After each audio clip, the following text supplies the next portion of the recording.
कृष्णाय वासुदेवाय हरे परमात्मने प्रणतक्लेशनाशाय गोविंदाय नमो नमः। हरे कृष्णा। ओम नमः शिवाय। प्रेम से बोलिए गौरी पुत्र गणेश भगवान की जय हो। प्रिय भक्तजनों, आज आप सुनेंगे कार्तिक स्नान की संपूर्ण कथा, तुलसी माता की कथा और चालीसा। तो प्रिय भक्तजनों, राई दामोदर भगवान के चरणों का ध्यान करते हुए आप इन कथाओं को बड़े प्रसन्नचित मन से श्रद्धा पूर्वक पूरा अवश्य सुनिए, जिससे आपको कार्तिक स्नान का संपूर्ण फल मिल सके। तो आइए शुरू करते हैं गणेश जी की कथा से।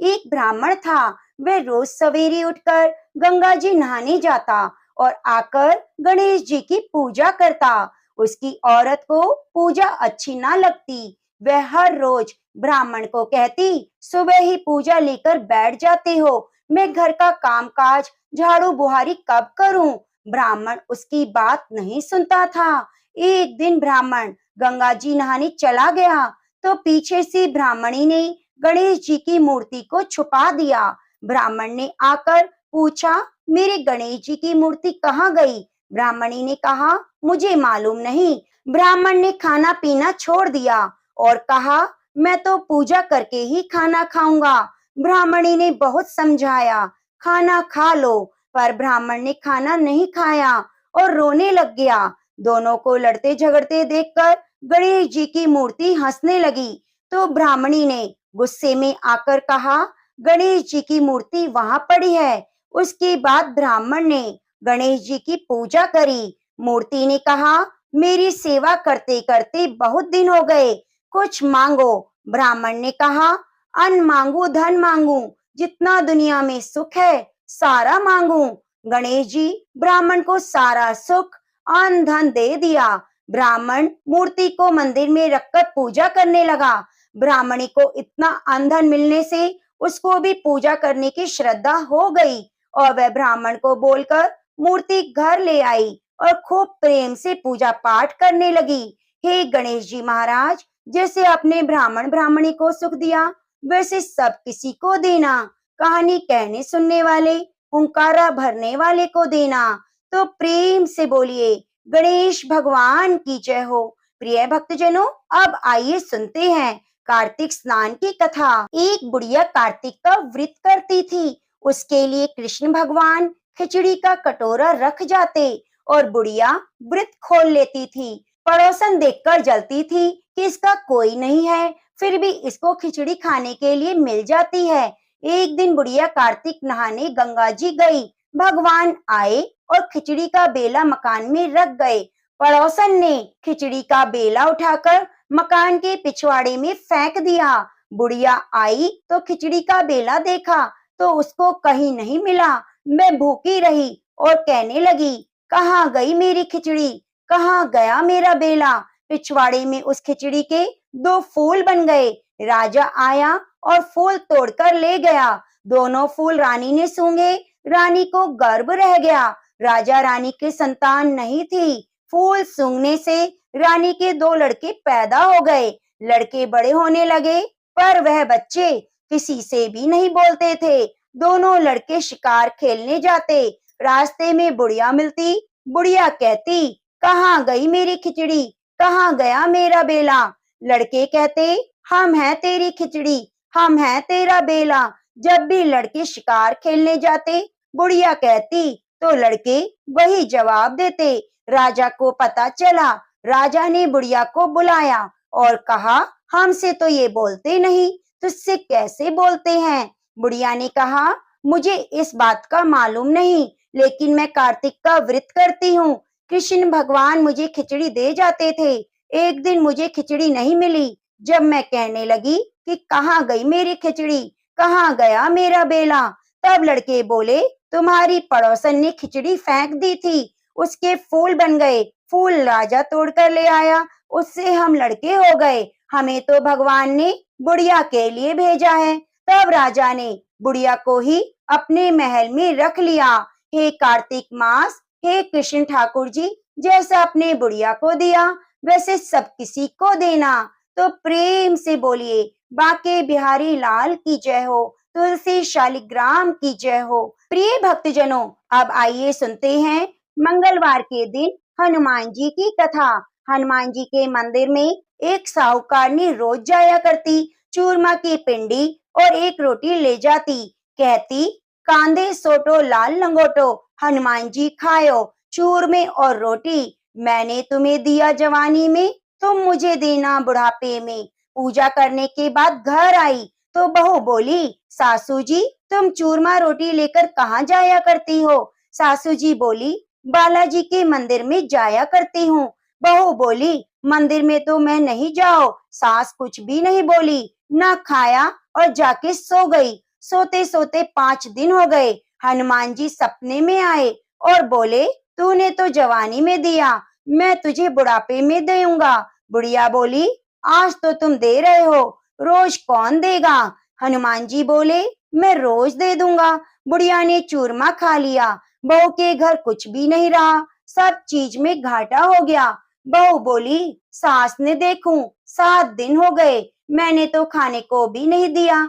जाके देखा तो वह खूब मोटी हो रही है। बहू बोली, सासू जी तुम्हें खाने को नहीं दिया, तुम क्या खाती हो? सासू बोली, मुझे तो हनुमान जी मीठा मीठा रोटी चूरमा देकर जाते हैं, वो खाती हूँ। बहू सास के पैरों पड़ गई, बोली, हम तो तुम्हारे भाग का खाते हैं, हमारे घर में तो कुछ भी नहीं रहा, अब आप ही संभालिए।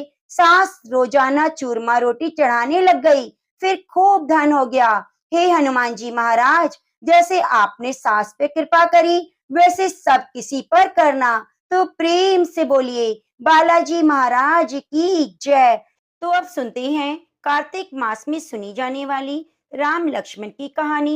एक नगर में एक जाट और जाटनी रहा करते थे। वे बहुत ही गरीब थे।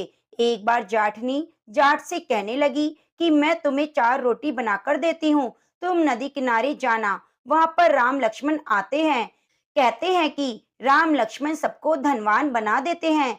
तुम वहां जाकर मैं जैसा तुमसे कहती हूँ वैसा ही कहना। तुम राम लक्ष्मण को देखते ही कहना, राम बड़े लक्ष्मण छोटे, वो बैठे अम्बे की डाली, वो बैठे चंबे की डाली, मिट्टी का दशरथ बनावे, मक्खन मिश्री का भोग लगावे, दे परिक्रमा घर को आवे। तो जाट ने कहा, ठीक है। जब जाटनी ने 4 रोटी बना दी और जाट घर से चल पड़ा, सोचने लगा, आज तो खूब सारा धन लेकर आऊंगा।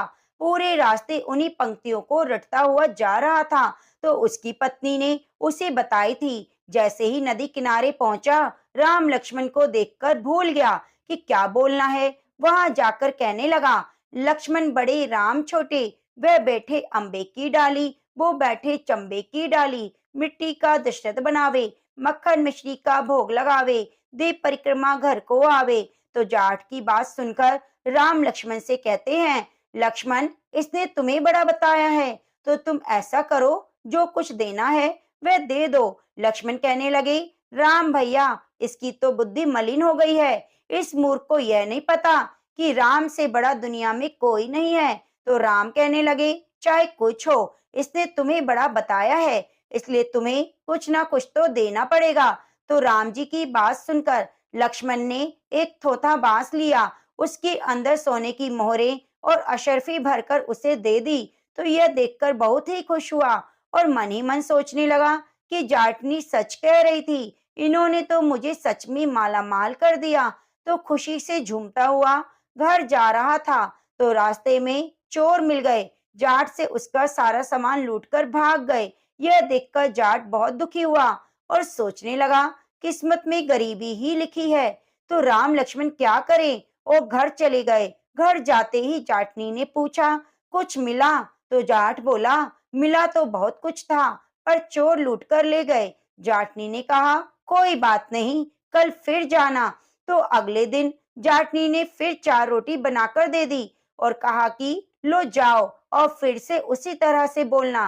तो जाट ने कहा, तो मुझे एक बार और बताओ, मैं भूल चुका हूँ। तो जाटनी कहने लगी, राम बड़े लक्ष्मण छोटे, वो बैठी अम्बे की डाली, वो बैठे चंबे की डाली, मिट्टी का दशरथ बनावे, मक्खन मिश्री का भोग लगावे, दे परिक्रमा घर को आवे।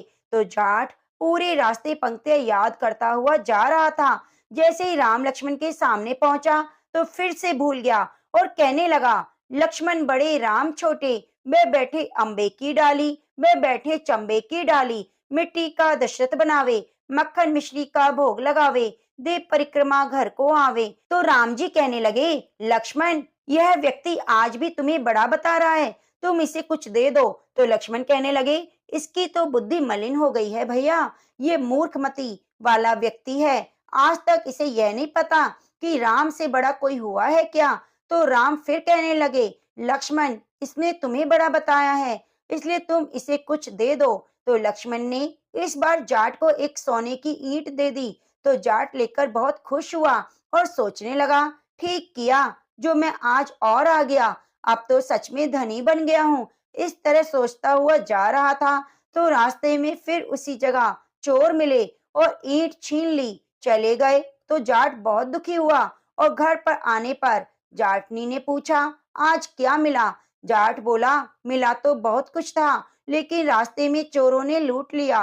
तो जाटनी कहने लगी, तुम मुझे बताओ तुमने क्या कहा था।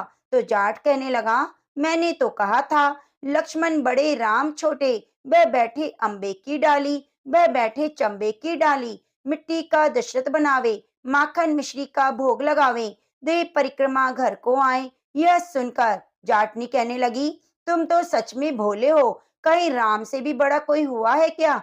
कल फिर जाना और अब की बार ठीक ठीक बोलना। ऐसा कहकर जाटनी ने जाट को अच्छे से समझा दिया। सुबह हुई, जाट नहा धोकर 4 रोटियां लेकर फिर उसी जगह गया और राम लक्ष्मण को देखते ही कहने लगा, राम बड़े लक्ष्मण छोटे, वह बैठे अम्बे की डाली, वो बैठे चंबे की डाली, मिट्टी का दशरथ बनावे, माखन मिश्री का भोग लगावे, दे परिक्रमा घर को आवे।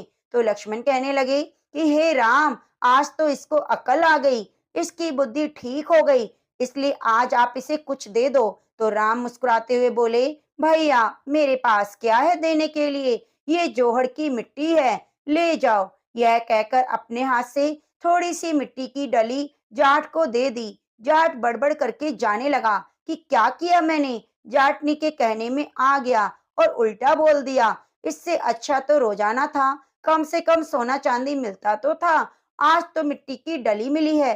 पर वह मिट्टी लेकर चल दिया कि जाटनी को दूंगा कि यह लो, तुम्हारे अनुसार बोलने से मुझे यह मिला है। तो फिर रास्ते में उसे चोर मिले, उन्होंने देखा कि उसके पास तो आज कुछ नहीं है, एक गमछे के पल्ले में मिट्टी बंधी है। तो यह देखकर हंसने लगे और चले गए। जाट घर पहुंचा, जाटनी ने पूछा, कुछ मिला क्या।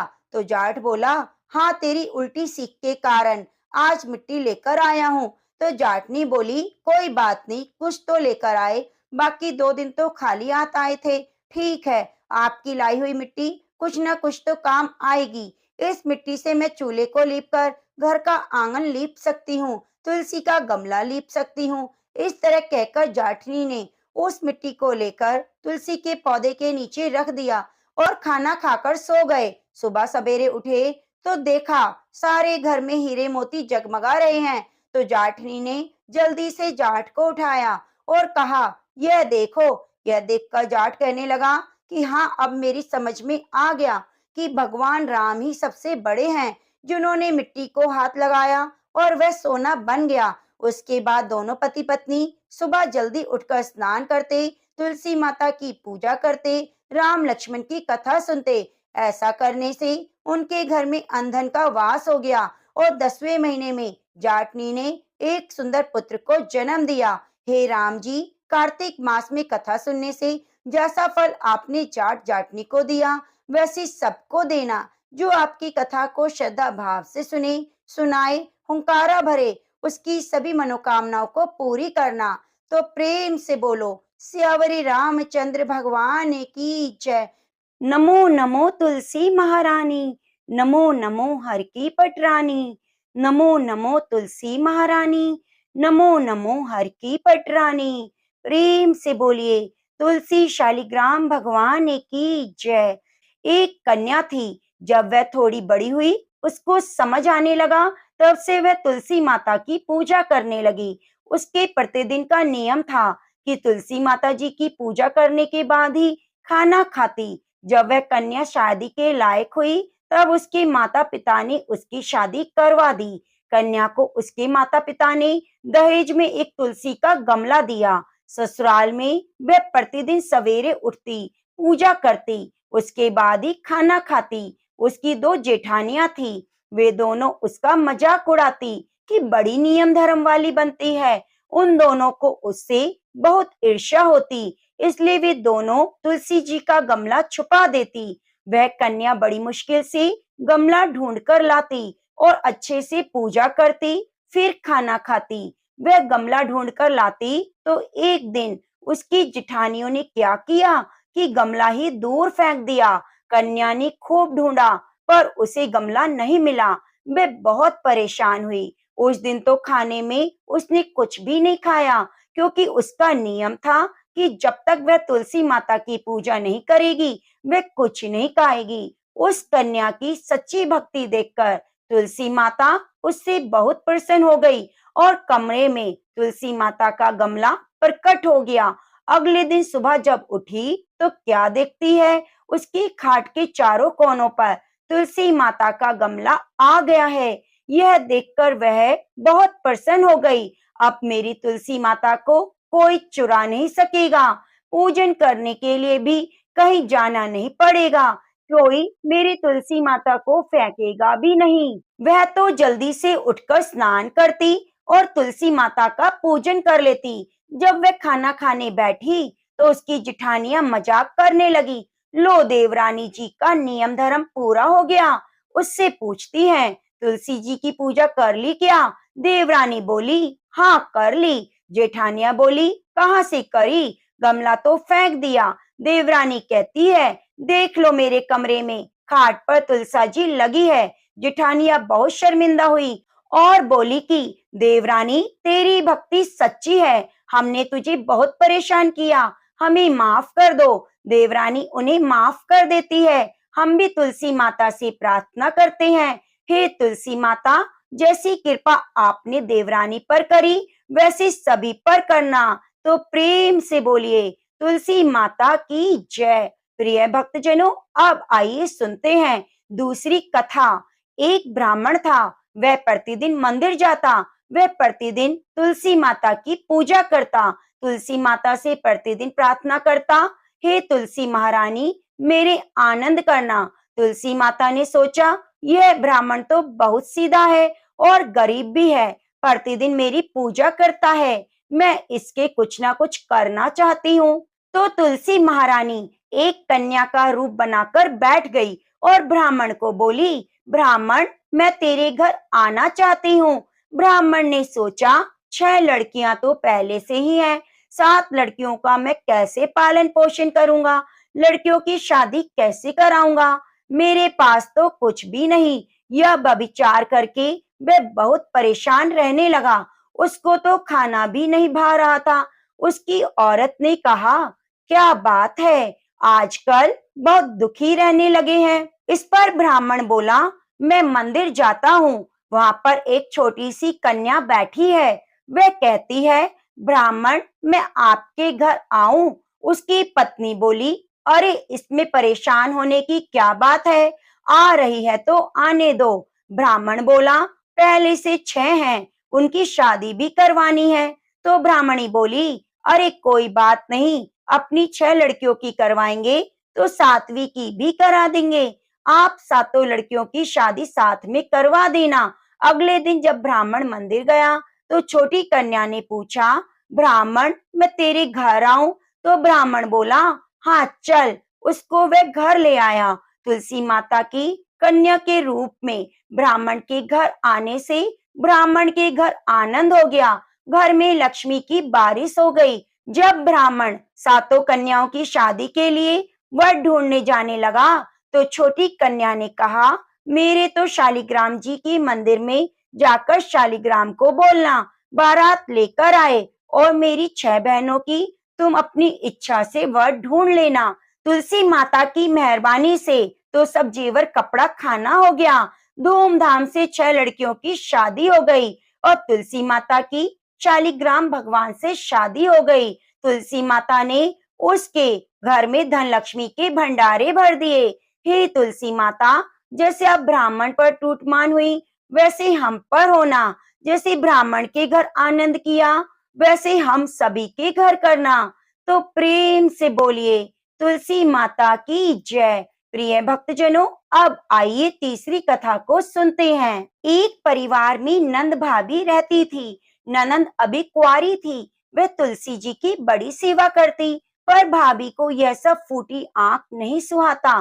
कभी कभी तो वह गुस्से में कहती, जब तेरा विवाह होगा तो तुलसी ही खाने को दूंगी, तुलसी ही तेरे दहेज में दूंगी। जब ननंद की शादी हुई तो उसकी भाभी ने बरातियों के सामने तुलसी का गमला फोड़ दिया। भगवान की कृपा से वह गमला स्वादिष्ट व्यंजनों में बदल गया। बहनों के बदले भाभी ने ननंद को तुलसी की मंजरी पहना दी। वह सोने के आभूषणों में बदल गई। वस्त्रों के स्थान पर तुलसी का जनेऊ रख दिया तो वह रेशमी वस्त्रों में बदल गया। ससुराल में उसके दहेज की बहुत बड़ाई हुई। इस पर भाभी को बहुत आश्चर्य हुआ और तुलसी जी की पूजा का महत्व उसकी समझ में आ गया। भाभी की एक लड़की थी। वह अपनी लड़की से कहती, तू भी तुलसी की सेवा किया कर, तुझे भी बुआ जैसा फल मिलेगा। पर लड़की का मन तो तुलसी की सेवा में ना लगता। लड़की के विवाह का समय आया तो भाभी ने सोचा, जैसा व्यवहार मैंने ननंद से किया उसी के कारण उसे इज्जत मिली, क्यों ना मैं अपनी लड़की के साथ करूं। उसने तुलसी का गमला फोड़कर बारातियों के सामने रख दिया, परंतु इस बार मिट्टी मिट्टी ही रही। मंजरी पत्ते भी अपने ही रूप में रहे। सभी बाराती भाभी की बुराई करने लगे। ससुराल में भी लड़की की बहुत बुराई हुई। भाभी ननंद को कभी घर नहीं बुलाती थी। भाई ने सोचा, मैं ही बहन से मिलाऊं। उसने अपनी इच्छा पत्नी को बताई और सौगात लेकर जाने के लिए कुछ मांगा। भाभी ने थैले में ज्वार भरकर कहा, और तो कुछ नहीं है, यही ले जाओ। वह दुखी मन से चल दिया। भला बहन के घर कोई ज्वार लेकर जाता है क्या? बहन के नगर के समीप पहुंचकर उसने एक गौशाला में गाय के सामने ज्वार का थैला उलट दिया। तब गोपालक ने कहा, ए भाई, सोना मोती गाय के आगे क्यों डाल रहे हो? भाई ने सारी बात बता दी। सोना मोती लेकर प्रसन्न मन से वह बहन के घर गया। बहन बहुत प्रसन्न हुई। तुलसी माता, जैसे आपने बहन के घर में धन लक्ष्मी के भंडारे भरे, उसका मान सम्मान बढ़ाया, वैसी कथा कहने सुनने वाले सभी पर अपनी कृपा बनाना। तो प्रेम से बोलिए तुलसी शालिग्राम भगवान की जय। प्रिय भक्तजनों, अब आइए सुनते हैं चौथी कथा। यह कथा गणेश जी से संबंधित है। एक समय में धर्मात्म नाम के राजा हुए करते थे। उनकी कन्या तुलसी यौवन अवस्था में थी। अपने विवाह की इच्छा लेकर तुलसी तीर्थ यात्रा पर निकल पड़ी। उन्होंने कई जगह की यात्रा की। एक स्थान पर उन्हें तरुण अवस्था में भगवान गणेश जी को तपस्या में लीन देखा। भगवान गणेश का रूप अत्यंत ही मोहक और आकर्षक था। तुलसी भगवान गणेश के इस रूप पर मोहित हो गई और अपने विवाह का प्रस्ताव उनके सामने रखने के लिए उनका ध्यान भंग कर दिया। भगवान गणेश ने स्वयं को ब्रह्मचारी बताते हुए तुलसी के विवाह का प्रस्ताव ठुकरा दिया। तुलसी को भगवान गणेश के इस रूखे व्यवहार और अपने विवाह प्रस्ताव ठुकराए जाने से बहुत दुख हुआ। उन्होंने आवेश में आकर भगवान गणेश को दो विवाह होने का शाप दे दिया। इस पर श्री गणेश ने भी तुलसी को असुर से विवाह होने का श्राप दे दिया। बाद में तुलसी को अपनी भूल का एहसास हुआ और भगवान से क्षमा मांगी। ना तुम्हारा शाप खाली जाएगा, ना मेरा। भगवान गणेश बोले, मैं रिद्धि सिद्धि का पति बनूंगा और तुम्हारा विवाह भी राक्षस जलंधर से अवश्य होगा, लेकिन अंत में तुम भगवान कृष्ण की प्रिया बनोगी और कलयुग में भगवान विष्णु के साथ तुम्हारी पूजा जरूर होगी। तुम्हारी पूजा के बिना भगवान विष्णु की पूजा अधूरी होगी, लेकिन मेरी पूजा में तुम्हारा प्रयोग नहीं होगा, अर्थात भगवान गणेश की पूजा में तुलसी माता को नहीं चढ़ाया जाता। तो प्रेम से बोलिए तुलसी माता की जय, गणेश भगवान की जय। प्रिय भक्तजनों, अब आइए सुनते हैं पांचवी कथा जो तुलसी माता से संबंधित है। ब्रह्मा जी बोले, जो विष्णु भक्त प्रातःकाल स्नान करके पवित्र हो कोमल तुलसी दल से भगवान दामोदर की पूजा करता है, वह निश्चय ही मोक्ष प्राप्त करता है। जो भक्ति से रहित है, यदि वह स्वर्ण आदि से भी भगवान की पूजा करे तो उसकी पूजा ग्रहण नहीं करते। सभी वर्णों के लिए भक्ति ही उत्कृष्ट मानी गई है। भक्तिहीन कर्म भगवान विष्णु को प्रसन्न करने वाले नहीं होते। यदि तुलसी के आधे पत्ते से भी प्रतिदिन भक्ति पूर्वक भगवान की पूजा की जाए तो वे स्वयं आपको दर्शन देते हैं।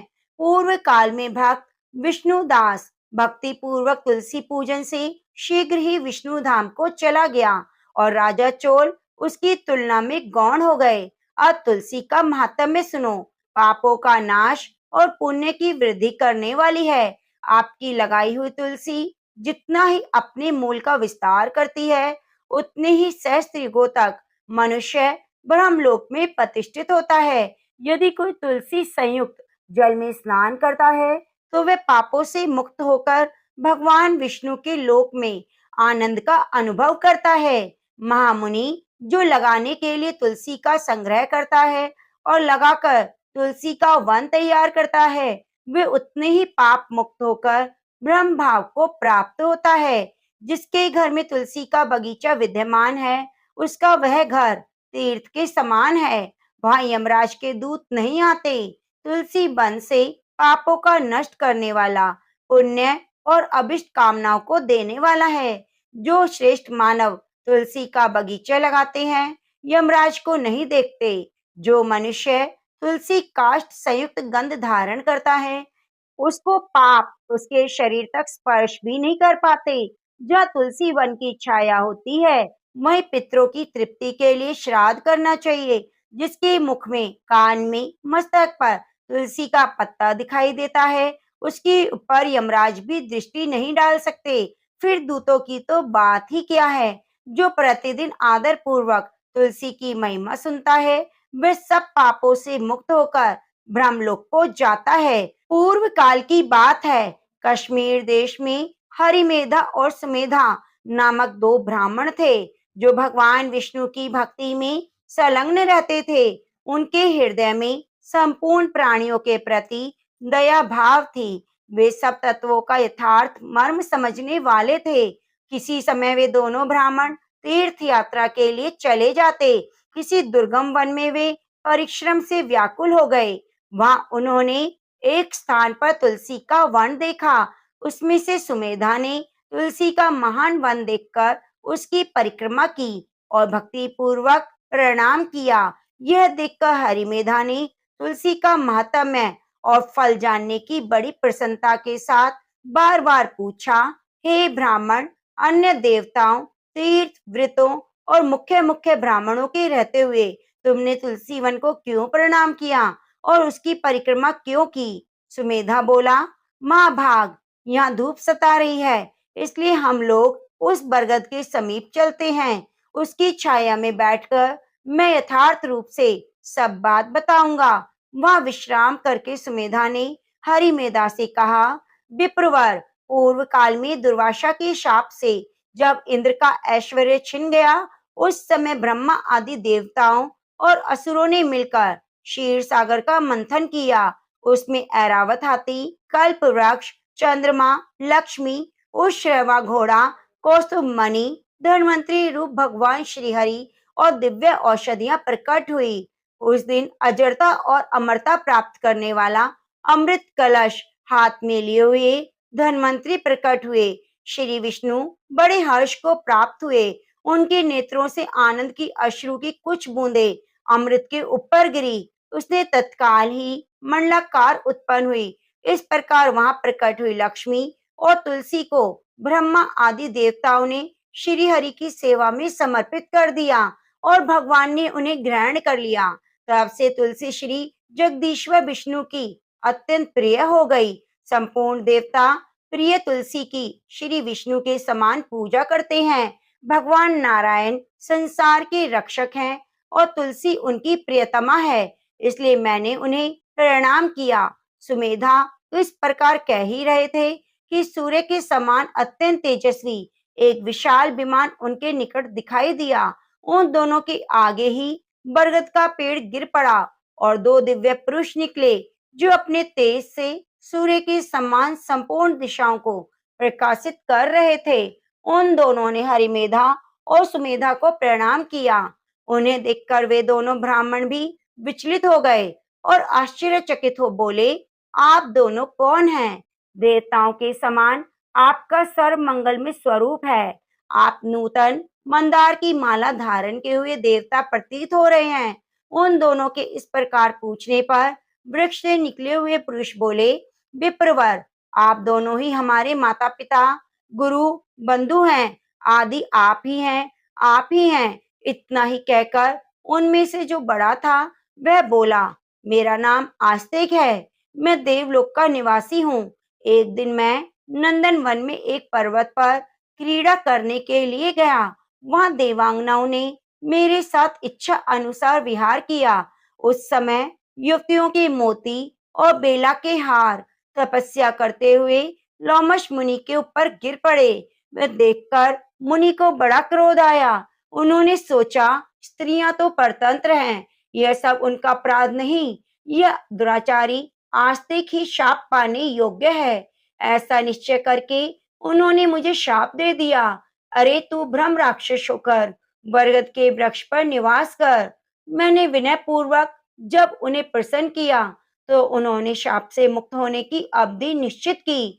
जब तू किसी ब्राह्मण के मुख से भगवान विष्णु का नाम और तुलसी दल की महिमा को सुनेगा तब तत्काल मुझे मोक्ष प्राप्त करेगा। इस प्रकार मुनि का शाप पाकर मैं चिरकाल से अत्यंत दुखी हो इस बट वृक्ष पर निवास कर रहा था। आज देववश आप दोनों के दर्शन से मुझे निश्चय ही शाप से छुटकारा मिल गया। अब मेरे इस दूसरी साथी की कथा सुनिए। यह पहले एक श्रेष्ठ मुनि था और सदा गुरु की सेवा में लगा रहता। एक समय गुरु की आज्ञा का उल्लंघन करके यह ब्रह्म राक्षस भाव को प्राप्त हुआ, किंतु उसके प्रसाद से इस समय इसकी भी ब्राह्मण के शाप से मुक्ति हो गई। आप दोनों ने तीर्थ यात्रा का फल तो यही साथ लिया। ऐसा कहकर ये दोनों उन श्रेष्ठ ब्राह्मण को बार बार प्रणाम करके उनकी आज्ञा लेकर प्रसन्नता पूर्वक दिव्य धाम को चले गए। उसके बाद वे दोनों श्रेष्ठ मुनि परस्पर तुलसी की प्रशंसा करते हुए तीर्थ यात्रा को चल दिए। इसलिए भगवान विष्णु को प्रसन्नता देने वाली इस तुलसी वन के पौधे की पूजा अवश्य करनी चाहिए। एक बार कार्तिकेय जी ने महादेव जी से पूछा, प्रभु मैं आपसे जानना चाहता हूँ कि ऐसा कौन सा वृक्ष है जिसका पत्ता फूल भी मोक्ष प्रदान कराने वाला है। महादेव जी बोले, बेटा सब प्रकार के पत्तों और पुष्प की अपेक्षा तुलसी ही श्रेष्ठ मानी गई है। वे परम मंगलमय समस्त कामनाओं को पूर्ण करने वाली है। श्री विष्णु को अत्यंत प्रिय और वैष्णवी नाम धारण करने वाली है। संपूर्ण लोकों में शुभ और मोक्ष प्रदान कराने वाली है। भगवान श्री विष्णु ने पूर्व काल में संपूर्ण लोगों का हित करने के लिए तुलसी का वृक्ष रोपा था और तुलसी के पत्ते और पुष्प सब धर्मों में प्रतिष्ठित। जैसे भगवान श्री विष्णु को लक्ष्मी और मैं प्रिय हूँ, उसी प्रकार तुलसी देवी भी परम प्रिय है। हम तीन के सिवा कोई चौथा ऐसा नहीं जान पड़ता जो भगवान को इतना प्रिय हो। तुलसी दल के बिना दूसरे दूसरे फलों, फूलों, पत्तों, चंदन आदि के लेपों से भगवान विष्णु को संतोष नहीं मिलता, जितना तुलसी दल के द्वारा पूर्ण श्रद्धा के साथ भगवान विष्णु का पूजन किया है। उसने दान, होम, यज्ञ, व्रत आदि सभी पूर्ण किए हैं। तुलसी दल से भगवान की पूजा कर लेने पर कांति, सुख, भोग, सामग्री, श्रेष्ठ पत्नी, पुत्र, कन्या, धन, राज्य, आरोग्य, ज्ञान, विद्वान, वेद, वेदांत, शास्त्र, पुराण, तंत्र संहिता सब कुछ तत्काल मिल जाता है। जैसे पुण्य शलीला गंगा मुक्ति प्रदान करने वाली है, उसी प्रकार यह तुलसी भी कल्याण करने वाली है। स्कंद पुराण में यदि मंजरी युक्त तुलसी पत्र से भगवान श्री विष्णु की पूजा की जाए तो उसके पुण्य फल का वर्णन करना असंभव है। जो तुलसी का वन है, वहीं भगवान विष्णु का सामीप्य है। वहीं ब्रह्मा और लक्ष्मी भी संपूर्ण देवताओं के साथ विराजमान हैं। इसलिए अपने निकटवर्ती स्थान में तुलसी देवी को रोपकर उनकी पूजा अवश्य करनी चाहिए। तुलसी के निकट जो स्तोत्र मंत्र आदि का जप किया जाता है, वह अनंत गुना फल देने वाला होता है। प्रेत, पिशाच, ब्रह्म, राक्षस, भूत, दैत्य आदि सब तुलसी के वृक्ष से दूर भागते हैं।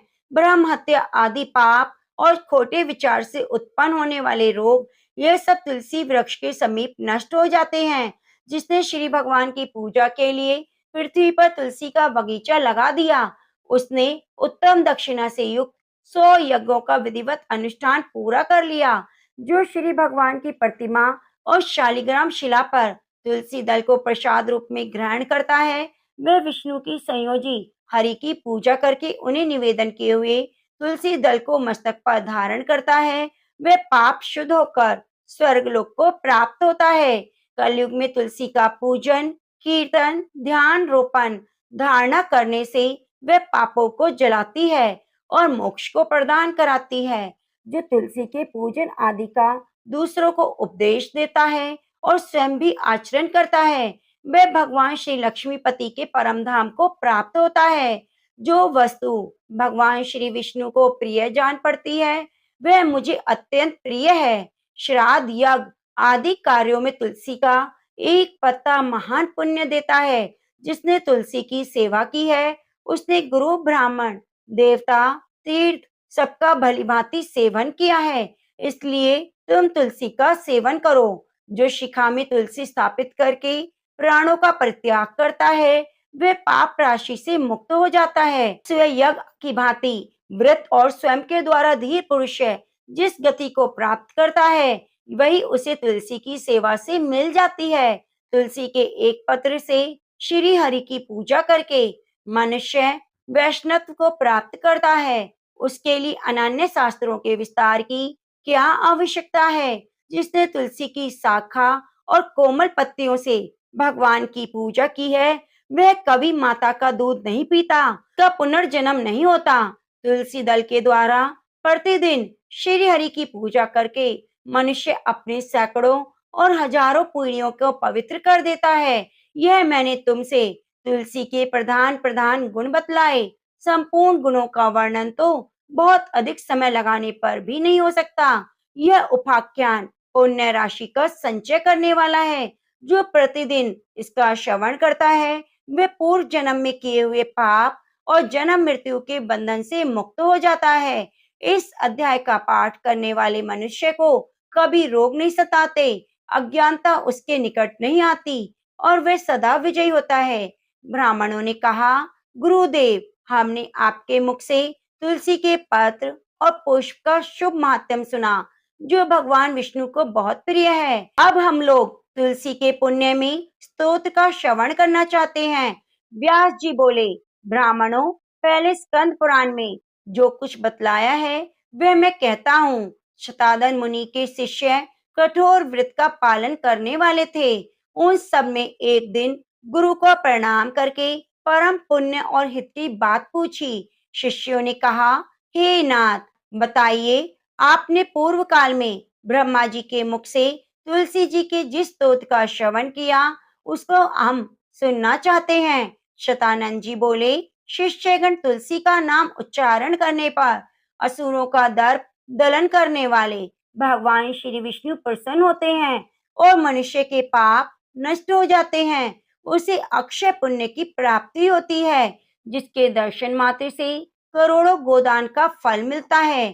तुलसी का पूजन और वंदन लोग क्यों न करें, क्योंकि संसार में वह मनुष्य धन्य है जिसके घर में शालिग्राम है और वह नित्य शालिग्राम पर तुलसी से पूजन करता है। कलयुग में भगवान श्री केशव की पूजा के लिए पृथ्वी पर तुलसी का वृक्ष लगाते हैं, उन पर यमराज अपनी दृष्टि नहीं डालते। हे तुलसी, तुम अमृत से उत्पन्न हो और केशव को सदा प्रिय हो। हे कल्याणी, मैं भगवान की पूजा के लिए तुम्हारे पत्तों को चुनता हूँ। तुम मेरी वरदायिनी बनो।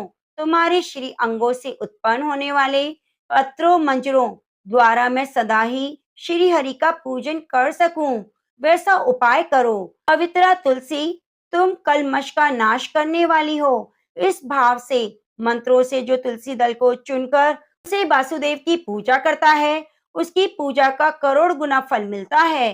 देवेश्वरी, बड़े बड़े देवता भी तुम्हारे प्रभाव का गायन करते हैं। मुनि, सिद्ध, गंधर्व, पाताल निवासी, साक्षात नागराज शेष और संपूर्ण देवता भी तुम्हारे भाव को नहीं जानते। केवल भगवान विष्णु ही तुम्हारी महिमा को पूर्ण रूप से जानते हैं। जिस समय क्षीर सागर का मंथन उद्योग प्रारंभ हुआ, उस समय श्री विष्णु के अंत से तुम्हारा प्रादुर्भाव हुआ। श्री हरि ने तुम्हें अपने मस्तक पर धारण किया। हे देवी, उस समय विष्णु जी के शरीर का संपर्क पाकर तुम पवित्र हो गई। और तुलसी, मैं तुम्हें प्रणाम करता हूँ।